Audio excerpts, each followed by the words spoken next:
C'est une des femmes politiques africaines les plus en vue de ces dernières décennies. Son destin singulier fait qu'on l'a souvent comparée à des figures comme la sud-africaine Winnie Mandela ou l'Argentine Cristina Kirchner. Militante politique dès son plus jeune âge au sein de la jeunesse chrétienne, puis de cellules communistes clandestines sous le parti unique, Simone Eyivé Gbagbo est l'une des cofondatrices du Front populaire ivoirien. Prisonnière politique, députée, première dame, présidente du groupe parlementaire FPI durant les années de Braise, elle est aujourd'hui candidate en vue de l'élection présidentielle du 25 octobre prochain.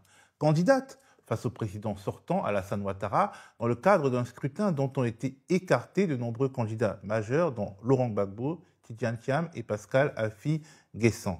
Candidate est forcément objet de polémiques, de controverses et d'accusations en traîtrise. Simone Eyivé Gbagbo profite également d'une sorte d'identification forte de jeunes et de femmes inspirées par son parcours et touchées par ses épreuves. Mais son image est brouillée. Que veut-elle vraiment? Participer ou gagner? Cautionner Alassane Ouattara ou l'affronter dans les urnes? Une union sacrée de l'opposition est-elle encore possible? Où en est-elle avec Awa Dormelo ou Jean-Louis Billon, mais aussi avec Laurent Gbagbo et Tidjane Thiam? Ce sont toutes les questions que nous lui poserons dans le cadre de cet entretien via visioconférence, un entretien exclusif, le premier qu'elle accorde depuis que la liste des candidats est tombée. Et j'aurai à mes côtés Norbert Navarro, journaliste, ancien rédacteur en chef à RFI et producteur de cette quotidienne. Bonjour Simone Eyivé Gbagbo. Bonjour à vous. Alors, je vais commencer cet entretien de but en blanc. Votre pré-campagne, parce que nous sommes en pré-campagne là, elle a démarré par un buzz, peut-être un bad buzz, le soir où le Conseil constitutionnel a donné la liste des candidats admis à se présenter, et donc celle des candidats recalés aussi. On vous a vu, avec votre entourage, chez vous, exprimer votre joie d'avoir été admise à concourir, ce qui est absolument compréhensible, mais également remercier l'institution arbitre du jeu politique, ce qui a déplu à beaucoup. Certains partisans de Laurent Gbagbo et de Tidjane Thiam vous en veulent toujours et vous accusent de ne pas avoir été solidaire. Pensez-vous que vous auriez pu faire autrement? Avez-vous quelques regrets? Mais de regrets de quoi est-ce que j'aurais? En gros, j'ai déposé ma candidature avec d'autres personnes. Ma candidature a été retenue parce que j'aurais des regrets pour cela. Les candidatures d'autres n'ont pas été retenues. La séquence... Pour cela, oui, je vous écoute. Pour cela, on peut dire c'est dommage que leur candidature n'ait pas été retenue. Ça aurait permis une plus grande inclusivité dans ces élections-là, mais c'est tout ce qu'on peut dire. Et on souhaite qu'ils viennent rejoindre ma candidature, ils viennent soutenir ma candidature pour que nous puissions quand même être à ces élections-là et que nous nous accordions la chance d'obtenir le soir du 25 octobre l'alternance. Voilà ce que je peux dire. Donc, si vous aviez un message à leur passer aujourd'hui, quel serait ce message? Je leur dirais, ma candidature a été retenue. Je les appelle aujourd'hui à venir soutenir cette candidature de manière à ce que le soir du 25 octobre, là, tous nous obtenions la victoire et que nous fassions échec à la candidature de M. Alassane Ouattara. Voilà ce que je veux dire. Norbert? Oui, Madame la Première Dame, j'ai l'impression que le PDCI-RDA a déjà répondu à l'appel que vous venez de lancer ici même, à l'instant, dans Décrypter l'Afrique, la quotidienne. L'organe principal du parti, le Nouveau Réveil, a parlé en une dès le lendemain de manque de solidarité. Tout à l'heure, Théo a souligné l'importance de votre carrière politique, étant rappelé quand même que vous avez été député de la Nation avant même d'être première dame de Côte d'Ivoire. Je ne doute pas que votre parole soit mûrement réfléchie et mesurée. Aujourd'hui, vous dites que vous n'avez rien à regretter après votre réaction lorsque le Conseil constitutionnel a éliminé les candidatures de Laurent Gbagbo et de Tidjane Thiam notamment, mais aussi celle de Pascal Affi-N'Guessan. Alors, moi, ma question, c'est, étant aussi rappelé que vous êtes membre, que votre parti est membre de l'initiative Cap Côte d'Ivoire, présidée par Tidjane Thiam, quelles sont aujourd'hui vos intentions à l'égard, à l'endroit, vis-à-vis de Cap Côte d'Ivoire et puis plus largement vis-à-vis du Front commun de l'opposition? À côté du Front commun, il y avait la Cap Côte d'Ivoire. Oui.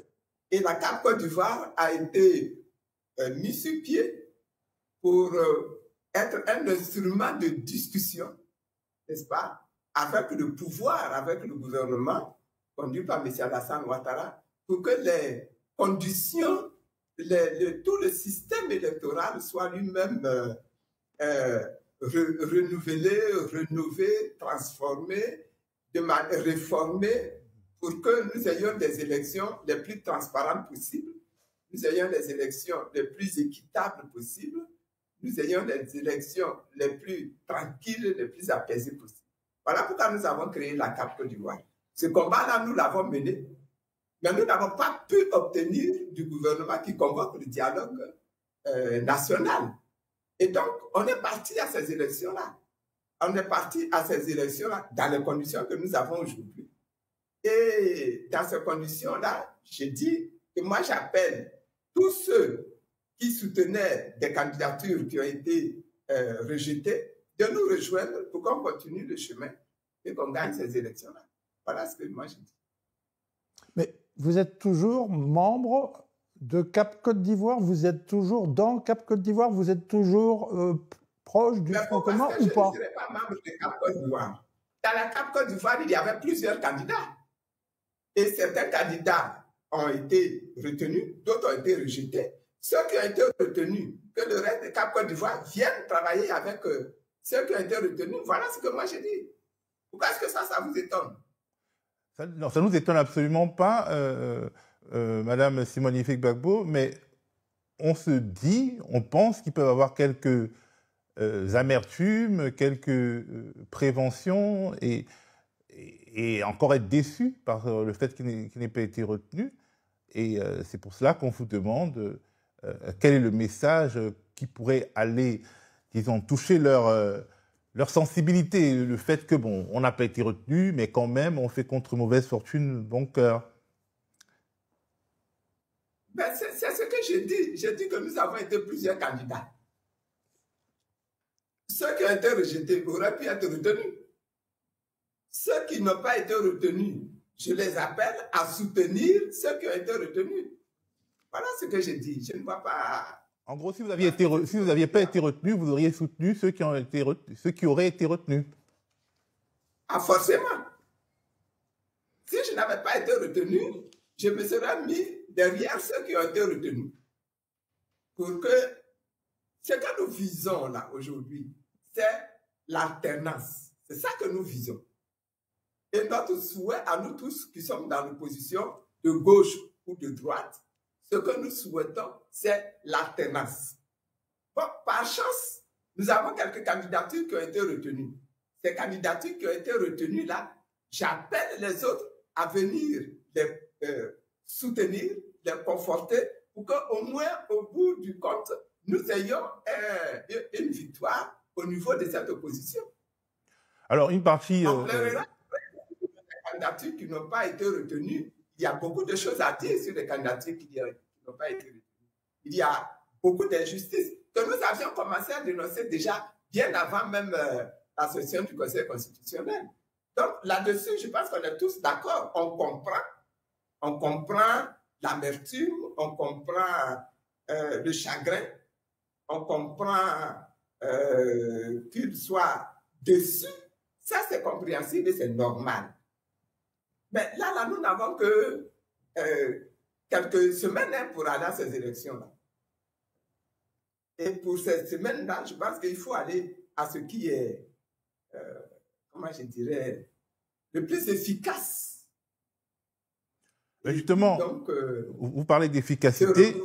Vous parlez d'efficacité. Certains peut-être pas candidat, mais en tout cas une partie de l'opinion de l'opposition considère qu'il ne faut pas aller aux élections, il faut rendre en gros les élections impossibles. Ce n'est pas mon point de vue. Mon point de vue, et c'est le point de vue de tous ceux qui étaient à la CAP, c'est mon point de vue et c'est le point de vue de tous ceux qui étaient à la CAP, c'est que cette année, nous ne devons pas boycotter les élections. Nous ne devons pas faire la politique de la chaise. Nous étions d'accord sur ça. Si leur candidature avait été retenue et la mienne rejetée, ils seraient allés à ces élections. Mais certains considèrent qu'il ne faut pas qu'il y ait d'élections du tout, c'est-à-dire empêcher les élections.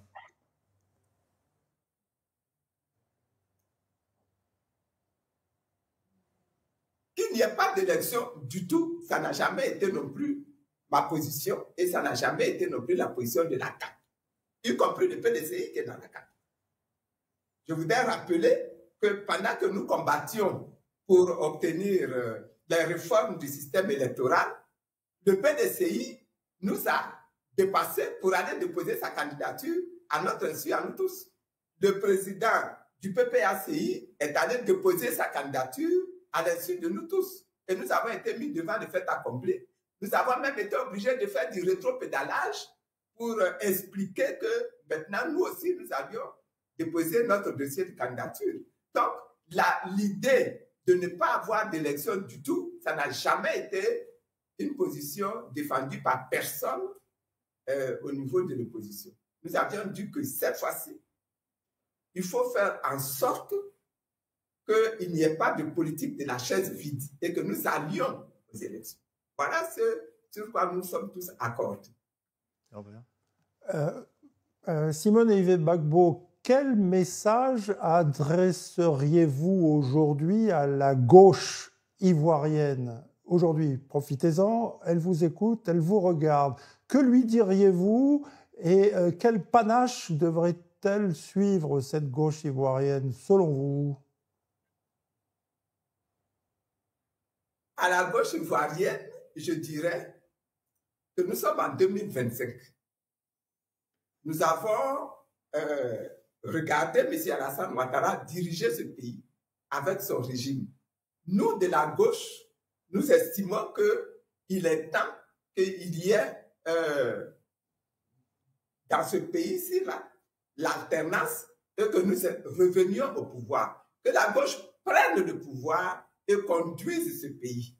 Et pour cela, nous appelons tous les électeurs qui se reconnaissent de gauche de venir appuyer ma candidature et à travailler pour que nous obtenions la victoire le soir du 25 octobre.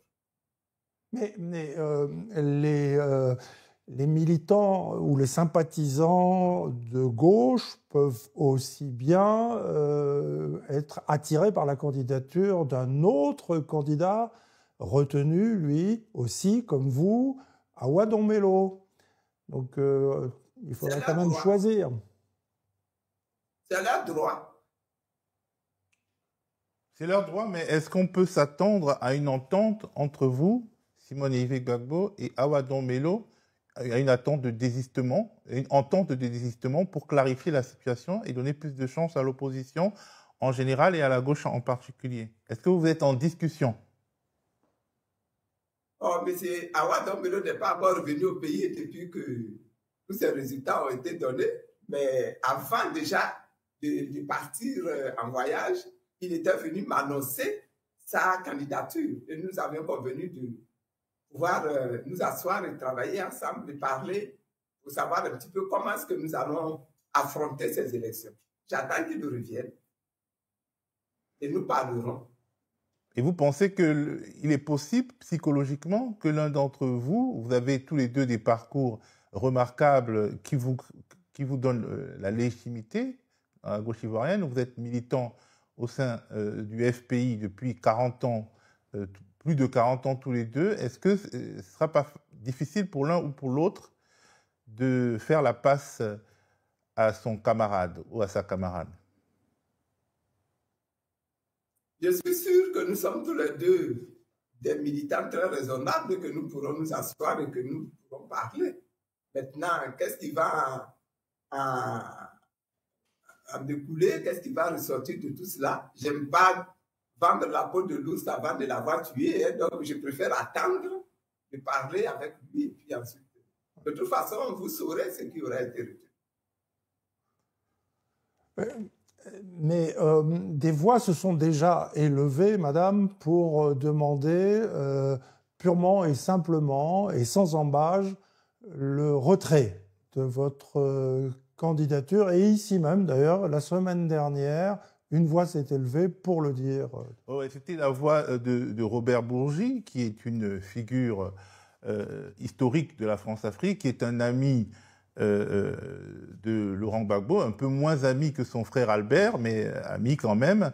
Et il était sur ce plateau. On va regarder un magnéto avant d'écouter votre réponse. Comment, Simone, peux-tu avoir oublié cette image qui fend le cœur de millions et de millions d'Ivoiriens? Et que lui reprochez-vous?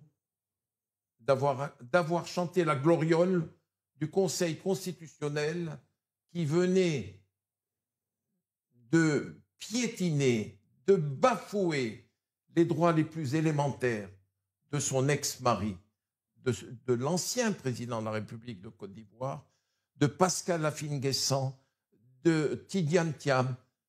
Et je lui dis, Simone, tu as été l'icône de la jeunesse et des femmes en Côte d'Ivoire.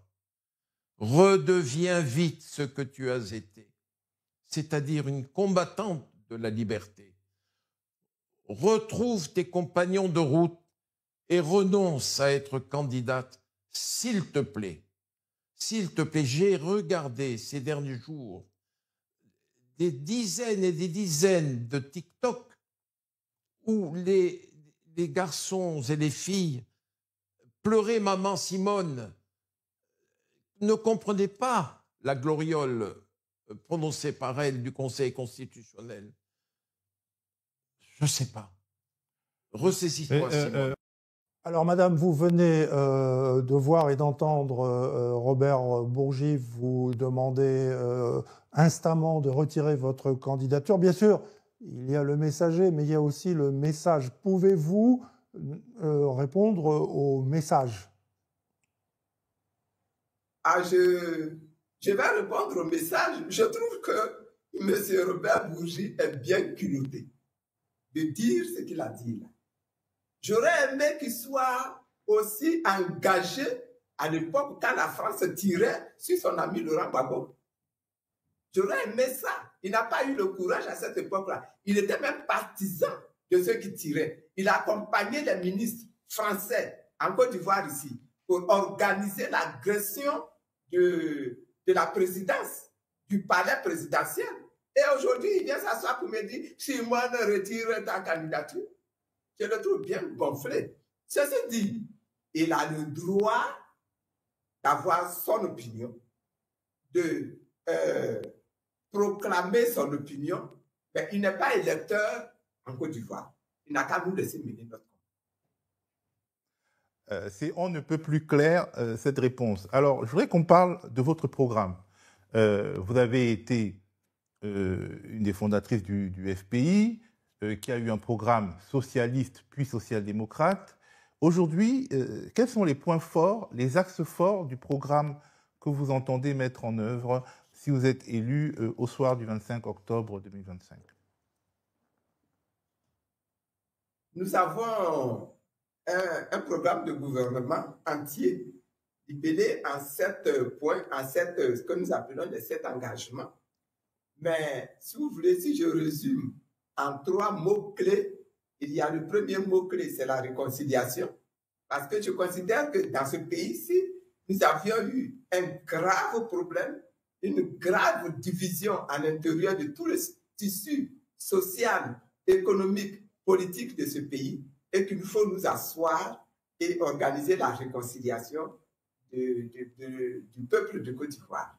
Donc, réconciliation. Ensuite, transformation. Notre système économique doit être maîtrisé par nous-mêmes, transformé par nous-mêmes. Nous devons arrêter d'être des producteurs qui vendent brut les produits qu'ils sortent de leur sol qui sortent de leur sous-sol, nous devions axer toute notre économie, asseoir notre économie sur la transformation de nos produits. Et puis, troisième point troisième mot-clé, la souveraineté. Nous devons faire en sorte que les décisions qui concernent notre pays, qui concernent notre sous-région, qui concernent notre continent, soient des décisions qui sont assumées par nous-mêmes, qui sont motivées par nous-mêmes, qui sont décidées par nous-mêmes. Et qu'à partir de ce moment-là, la Côte d'Ivoire, la sous-région ouest-africaine, l'Afrique tout entière va devenir un continent qui va parler, n'est-ce pas, avec la même puissance de voix que tous les autres continents. Nous n'allons pas devenir un peuple, un continent encore assisté, toujours assisté, mais nous allons devenir un continent qui, aujourd'hui, mène sa propre politique en fonction de ses propres intérêts et participe, collabore, intègre, s'associe avec des autres puissances.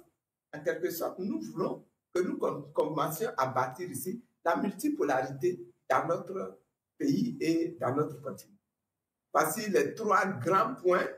Maintenant, à l'intérieur, vous avez évidemment tous les points qui sont prévus au niveau de l'éducation, au niveau de la jeunesse, au niveau des femmes, au niveau des infrastructures. Tout cela, c'est prévu dans notre programme de gouvernement. Alors, c'est un programme qui ne s'éloigne pas de la matrice idéologique du FPI depuis sa création, c'est-à-dire souveraineté et souveraineté nationale et, disons, globalement, c'est un programme plutôt axé à gauche. Quel est le bilan, selon vous, des 15 années du président Ouattara, qui est justement un regard porté sur la question politique, géopolitique, économique, très différent de celui que vous portez? Je pense que le président Ouattara a réalisé son programme. Mais dans ce programme, il y a des choses qui sont bien, il y a des choses qui sont moins bien. Et lorsque nous aurons pris le pouvoir, les choses qui sont moins bien, les choses qui sont nouvelles, nous allons les mettre en œuvre. Voilà ce que je peux dire. Et quelles sont ces choses moins bien? Vraiment, vous voulez qu'on s'asseye ici, là, pour récapituler toutes les choses moins bien? Non, les choses les plus saillantes que vous voulez changer.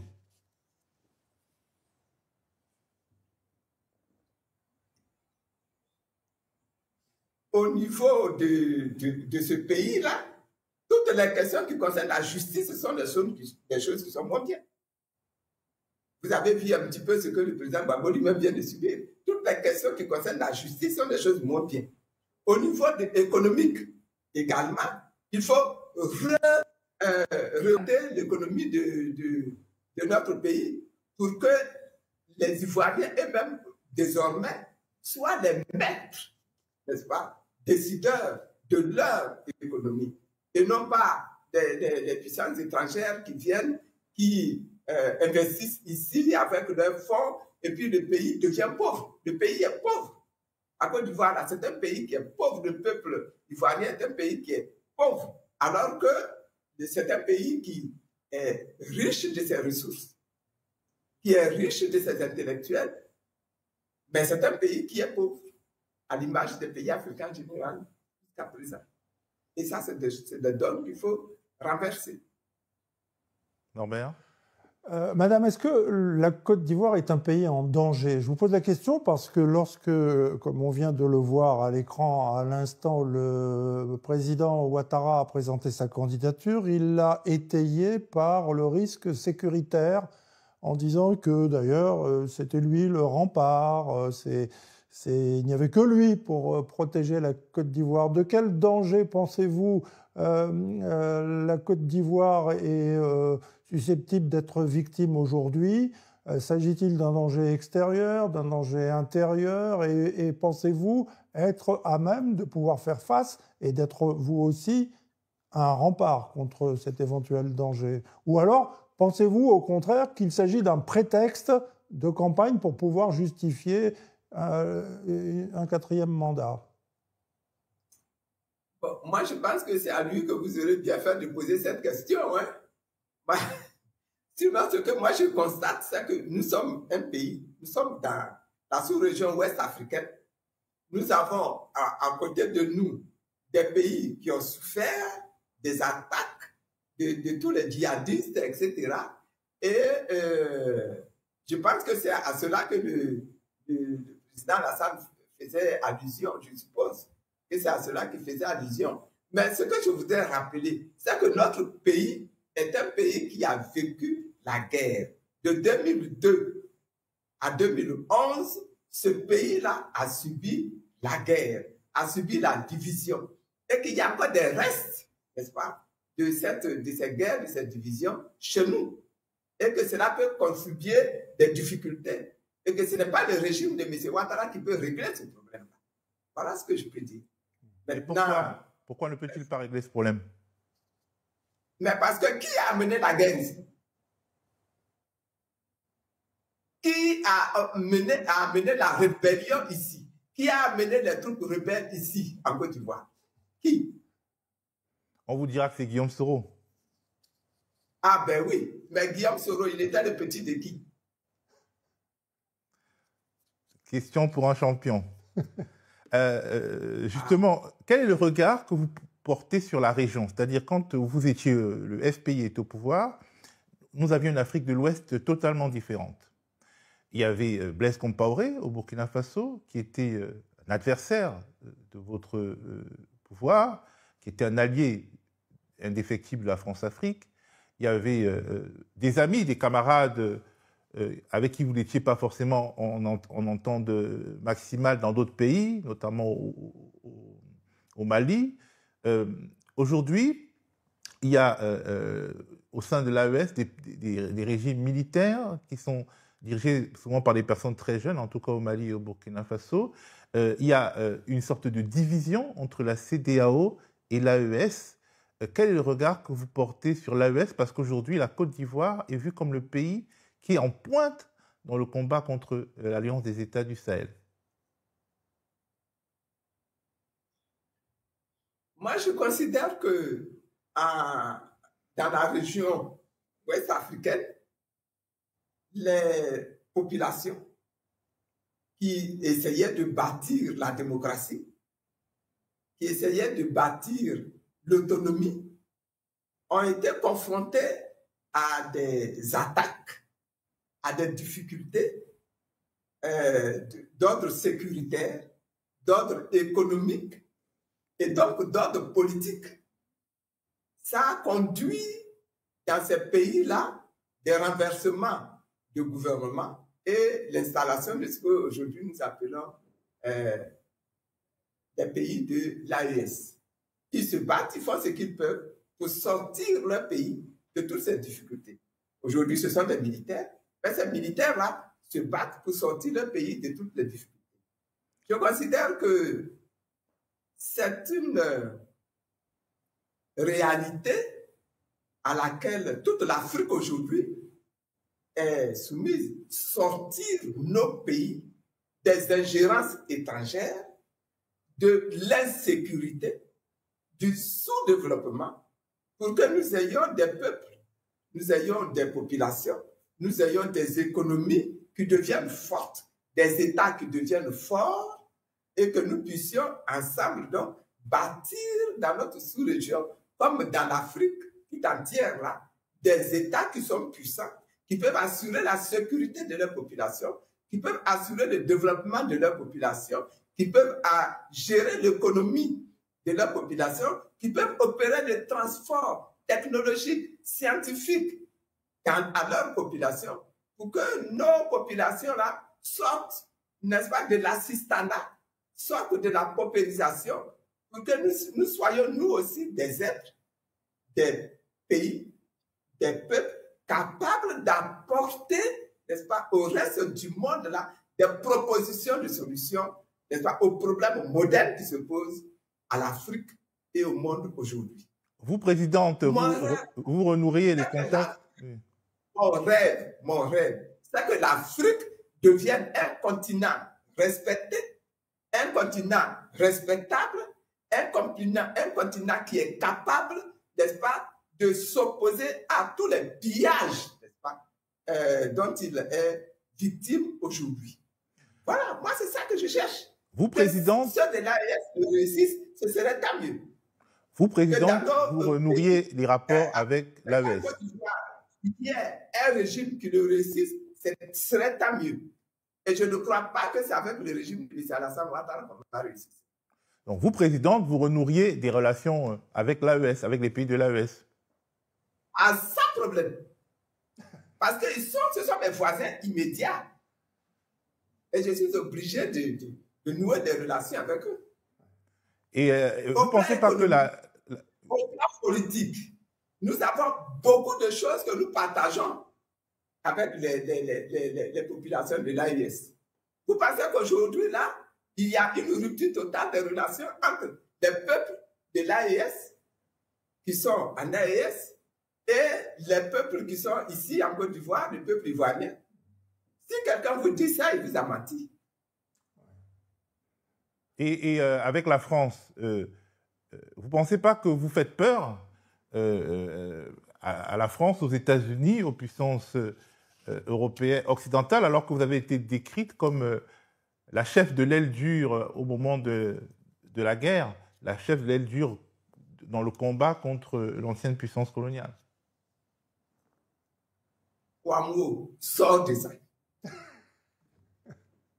Sors de ce genre de considération-là. C'est-à-dire? Est-ce que vous pensez, vous étiez en Côte d'Ivoire ici? Est-ce que j'étais une aile dure? C'est ce qu'il disait. Ah oui, mais ça c'est les Français qui le disaient. Ils m'ont même dit que j'ai dirigé l'escadron de la mort. Est-ce que vous pensez, vous étiez ici, vous étiez à la présidence avec moi? Est-ce que vous pensez que j'ai dirigé un escadron de la mort? Non, de toute façon, j'ai été témoin lors du procès qui vous a opposé au monde. Il faut sortir de la publicité des gens qui ont voulu faire passer le régime de Gbagbo comme un régime dictatorial qui tuait, etc. Il faut sortir de ça. Vous savez très bien que c'est faux. Alors, ben justement, tout à l'heure, vous parliez de Guillaume Soro. Vous avez dit de qui Guillaume Soro était le petit, mais ça, c'était avant. Aujourd'hui, c'est plus le cas. Sauf erreur ou omission de ma part, Guillaume Soro, c'est plus du tout le petit d'Alassane Ouattara. Est-ce qu'aujourd'hui, Guillaume Soro pourrait être, par exemple, je ne sais pas moi, un allié de circonstances, à minima, de votre action politique? Je rappellerai quand même que vous étiez vous-même, lorsque vous étiez première dame, vous étiez très réservé au sujet des accords de Ouagadougou, qui avaient rapproché Guillaume Soro de votre époux de l'époque, de président de la République, Laurent Gbagbo. Aujourd'hui, Guillaume Soro, pour vous, qu'est-ce qu'il pourrait être? Vous savez, quand je suis sorti de prison, je me suis rendu à Bouaké. On a organisé une fête des libertés, la première fête des libertés de mon parti, et nous sommes rendus à Bouaké. Et à cette fête des libertés à Bouaké, j'ai eu à interpeller les membres à l'époque, son parti s'appelait GPS, j'ai eu à interpeller les membres du GPS pour leur dire que ce pays-là ne peut s'en sortir que s'il reconstruit son unité. Que ceux qui ont attaqué le pays demandent pardon à ceux qui ont subi le pays. Et que ceux qui ont subi des choses graves dans ce pays acceptent de pardonner à ceux qui ont attaqué et qui ont meurtri ce pays. J'aurais dit la même chose à M. Guillaume Soro. Si aujourd'hui, il fait son mea culpa et qu'il demande pardon et qu'il amène avec lui tous ses militants, ses membres à s'inscrire dans cette démarche-là de contrition, Pourquoi est-ce qu'on ne parlerait pas avec Guillaume Soro? Oui, mais votre... Je considère qu'on n'a pas rejeté quelqu'un, mais on a besoin de rétablir, n'est-ce pas, dans ce pays-là, la réconciliation. Voilà ce que je pense. Mais votre mari ne disait pas, votre ex-mari ne disait pas autre chose en 2007 lorsqu'il a signé les accords de Ouagadougou. Vous le dites en 2025, vous avez changé d'avis alors sur Guillaume Soro? Je n'ai pas changé d'avis.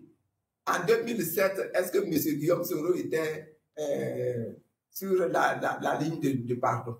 Ce n'était pas le cas. Il faut regarder l'histoire et il faut décrypter l'histoire, il faut traduire l'histoire. Parce que les jeunes d'aujourd'hui là ont besoin de savoir ce qui s'est passé. Il faut regarder cela. Et il faut dire ce qui a été. En 2007, est-ce que M. Guillaume Soro, qui était encore soutenu par le Burkina Faso, est-ce qu'il était sur la position de ce que je suis en train de dire là, de rentrer dans la République et de s'inscrire dans la démarche de demande de pardon et de réconciliation? Ce n'était pas le cas. La preuve, en 2011, quels sont ceux qui ont attaqué les résultats des élections? C'est le même Guillaume Soro. Avec la France, avec l'ONU, c'est ça le même. Bon. Alors, pourquoi est-ce que vous voulez me faire dire des choses que je n'ai pas dites à l'époque? Il ne faut pas déformer la réalité des faits. Ok, il y a l'éléphant dans la pièce, c'est Laurent Gbagbo. À l'époque, il y a quelques années, vous avez accordé une interview à France 24. Le journaliste évoquait des possibilités de désistement suite à un premier tour dans un scrutin de 2025 où vous seriez tous les deux candidats et vous disiez que vous seriez ravi qu'il se désiste pour vous si vous arriviez en tête. Aujourd'hui, il est écarté des élections. La question du désistement ne se pose plus. La question qui se pose, c'est espérez-vous qu'il appuie votre campagne? Mais quand on voit l'animosité à laquelle nous sommes dont nous sommes malheureusement témoins, notamment cette histoire du Conseil constitutionnel et du fait que vous deviez enlever le nom épouse Gbagbo, on se dit que c'est un spectacle que ne méritent pas les jeunes générations, les Ivoiriens qui vous ont beaucoup aimé, vous et lui. Est-ce qu'il est encore possible de revenir à l'unité politique, je veux dire, dans ce contexte? Je pense que ce n'est pas moi qui manifeste de l'animosité. Hein. Moi, je pense que nous, de la gauche, nous avons la chance d'être aux élections présidentielles de 2025. Et il serait bon pour nous, il serait bénéfique même pour notre nation, que nous nous entendions pour ensemble affronter ces élections-là. Voilà ce que je dis. Maintenant, celui qui accepte, accepte. Celui qui n'accepte pas, n'accepte pas. On fera avec ce qu'on aura acquis comme unité. Et puis voilà. Mais j'imagine que vous avez été peut-être surprise, du moins touchée, par la demande du PPACI que vous enleviez le nom Gbagbo sur votre nom de candidate. Vous avez entendu ça, toute la Côte d'Ivoire. Laissez ça. Ben, allons aux problèmes importants pour la nation, pour le peuple, donc, pour la Côte d'Ivoire. Donc pour vous, ce n'est pas très grave. Vous pouvez passer là-dessus. Vous pouvez passer dessus. Moi, je n'ai aucun problème avec ça. OK. Norbert? Alors, que diriez-vous au président Tidiane Thiam, qui est, je rappelle, le président de la CAPCI, dont vous êtes membre, vous et votre parti? Que diriez-vous au président Thiam qui vient de se rendre aux États-Unis, qui a été reçu par le numéro 2 du département d'État? Vous lui diriez quoi? Bien joué? Il a bien fait? Vous êtes toujours solidaire de votre président de CAPCI ou pas? Est-ce que le contact est rompu? Mais moi, ce que je vais demander à M. Thiam, c'est de soutenir ma candidature. Oui, ça, on a bien compris. C'est ça. C'est de soutenir le fait qu'ils soient allés aux États-Unis, bon, qu'ils plaident là-bas auprès des États-Unis pour que ma candidature soit bien vue aux États-Unis. Mais est-ce que les rapports sont maintenus avec le PDCI aujourd'hui et avec Tidjane Thiam? Pourquoi vous ne voulez pas que les rapports soient maintenus? Il n'y a pas de conflit entre M. Tidjane Thiam et moi. Mais est-ce qu'il demeure une coalition? Est-ce que la CAPSI est vivante? Posez la question à M. Tidjane Thiam lui-même. Mais on va le faire. Madame Simone Gbagbo, vous êtes une des femmes politiques, je l'ai dit, les plus célèbres en Afrique, et pas seulement en Afrique francophone. Depuis les indépendances, il n'y a pas beaucoup de femmes qui ont atteint le niveau et qui ont eu le parcours que vous avez eu, ce qui crée, et vous en profitez, des effets d'identification chez les jeunes, notamment les jeunes femmes, et chez également les femmes de manière plus générale. Qu'est-ce que vous pourriez dire à des jeunes filles? On sait que malheureusement les femmes sont moins impliquées dans la discussion politique et même s'intéressent moins à la chose politique. Quand on regarde les statistiques sur les réseaux sociaux, les personnes qui s'intéressent plus à la politique, ce sont les hommes. Alors, on n'a pas de statistiques exactes pour savoir si les femmes votent moins que les hommes. Que diriez-vous à des femmes, à des jeunes femmes et à des jeunes en général pour les amener à voter pour vous le 25 octobre 2025 au regard de ce parcours? Moi, je voudrais commencer par vous remercier pour la belle image là que vous décrivez de moi. C'est un fait. Remercier pour cela. Merci beaucoup. Aux femmes, je voudrais dire que les femmes dans notre continent ont été traditionnellement et souvent écartées des postes de direction, de gestion de l'État. C'est vrai. N'empêche que les femmes ont toujours joué un rôle important, primordial dans la gestion de l'État et même dans l'identification de celui qui va, n'est-ce pas, présider aux destinées de l'État. Je souhaite que les femmes, en Côte d'Ivoire comme en Afrique, participent aux activités politiques, participent à la réflexion politique, participent aux actions politiques. Parce que leur rôle, leur sagesse sont des choses que la société ne peut pas mettre de côté.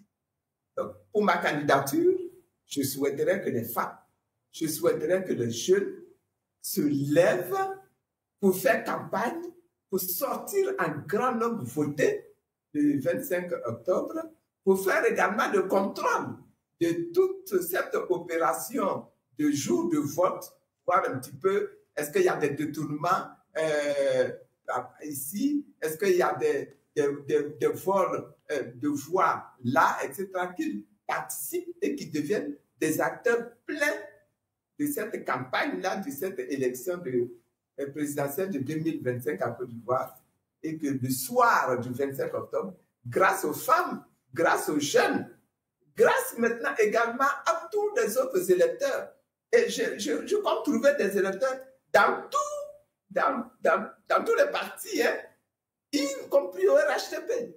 Je suis sûr que des gens au RHDP vont sortir pour voter. Je suis sûr que le PPACI, des gens vont sortir pour voter. Je suis sûr que du FPI, des gens vont sortir pour voter. Je suis sûr que du PDCI, des gens vont sortir pour voter. Et je souhaiterais qu'un grand nombre, ils votent pour moi, pour que nous ayons des changements de pouvoir, l'alternance le soir du 25 octobre 2025. Alors, Madame, cette participation massive que vous appelez de vos voeux au soir de l'élection présidentielle du 25 octobre prochain, elle n'est pas forcément garantie, hein, parce qu'il y a beaucoup de problèmes qui ont été soulevés par l'opposition. Le problème de la liste électorale qui n'a pas été révisée, contrairement à la loi, à ce qu'imposait la loi, le problème de la commission électorale indépendante. On ne vous entend pas beaucoup sur ces sujets. Depuis le début de notre entretien, vous n'en avez pas pipé mot. Est-ce que vous trouvez que tout ceci n'est pas un problème? Vous pensez que vous pouvez passer par-dessus et au travers et que la vague va vous porter présidente de la République? Ou au contraire, vous pensez que l'opposition a raison de dénoncer cette liste électorale, de dénoncer cette commission électorale? Mais, M. Navarro, la dénonciation de tout ce que vous avez dit là, c'est par là que nous avons commencé. Ah oui, mais... C'est par là que nous avons commencé. Depuis 2023, je n'arrête pas de demander que les systèmes électoraux soient révisés, que la liste électorale soit révisée, réformée, revisitée, que la CEI elle-même soit complètement revisitée, réformée, que même il y a d'autres textes dans la loi électorale que j'ai souhaité qu'ils soient également révisés. Même la question du parrainage, j'ai demandé que ce soit réformé, que ce soit revisité. Et c'est à la suite de toutes ces demandes que nous avons souhaité que le gouvernement organise le dialogue politique que nous souhaitions. C'était pour traiter ces questions-là. Oui, le gouvernement n'a pas répondu positivement. Donc aujourd'hui, nous allons à ces élections dans des conditions qui sont difficiles que nous avions envisagées. Mais bon, comme on dit chez moi, tel que l'éléphant est couché là, c'est comme ça qu'il faut le dépêcher. Donc nous sommes obligés de travailler beaucoup plus fortement encore. Et vous dites que ce n'est pas acquis que vous alliez à la victoire. Il n'y a jamais rien d'acquis quand on va à des élections. Il n'y a jamais rien d'acquis. Mais ça ne veut pas dire non plus qu'il faut aller désespérer. Si je suis désespéré, pourquoi je vais aller aux élections? D'accord, mais la position du Front commun, la position du Front commun... Je ne suis pas du Front commun. C'est vrai. Le Front commun, ça a été une affaire du PPACI et du PDCI. Oui. Voilà le Front commun. D'accord. Mais à l'intérieur du PPACI et du PDCI, il y en a qui, comme moi, sont convaincus qu'il faut se battre malgré tout pour obtenir l'alternance. Ceux-là n'ont qu'à venir se joindre à moi. Alors, mais le Front commun existe quand même entre le PDCI et le PPACI. Et ce Front commun, lui, aujourd'hui, il veut maintenir la candidature de Tidiane Thiam et de Laurent Gbagbo. Et il y a un autre éléphant dans la pièce depuis le début de cet entretien, c'est la question de la mobilisation dans la rue. Qu'en dites-vous? Est-ce que vous pensez que ce mot d'ordre que attendent beaucoup d'Ivoiriens peut être lancé, va être lancé? Et si oui, vous l'approuveriez ou vous le condamneriez? Je n'ai pas été sollicité pour participer ou donner mon point de vue sur cette mobilisation. Donc, j'ai préféré ne pas donner d'avis là-dessus. Aujourd'hui, je suis engagé à aller à ces élections-là. Je considère qu'un certain nombre de points de débat que j'avais soulevés moi-même sont aujourd'hui dépassés et qu'il faut aller à ces élections-là. Voilà mon point de vue. Eh les élections, Madame Simone Veil Gbagbo, les élections, c'est la mobilisation dans la rue, lors de meetings, hein, pas de marche forcément. C'était également l'argent. Et certains observateurs estiment que si dans la sélection que le pouvoir a fait, il vous a maintenu, c'est parce que vous n'avez pas d'argent pour financer votre campagne électorale. Est-ce que vous pensez que ces gens font des bons calculs et qu'ils ont des bonnes informations à ce sujet, ou bien vous pensez pouvoir recueillir les fonds nécessaires pour faire une belle campagne électorale? Et vous voulez que je vous réponde à cette question-là? Oui, bien sûr. Je ne vais pas répondre à cette question. Pourquoi? Parce que je n'ai pas à vous dire combien j'ai dans ma cagnotte. Ah non, je ne demande pas combien. Je ne demande pas combien. Je demande, est-ce que vous pensez pouvoir mobiliser assez d'argent pour cette campagne électorale? Ça, c'est mon problème. C'est mon problème. Et donc, cet entretien va bientôt se terminer, un entretien franc, de vérité, comme la majorité des entretiens que vous accordez. J'aimerais savoir, vous arrivez au pouvoir le 25 octobre 2025. Quelle est la première mesure que vous mettez en œuvre? La réconciliation. Comment? C'est la première mesure, parce que je trouve que cette mesure-là, elle est incontournable.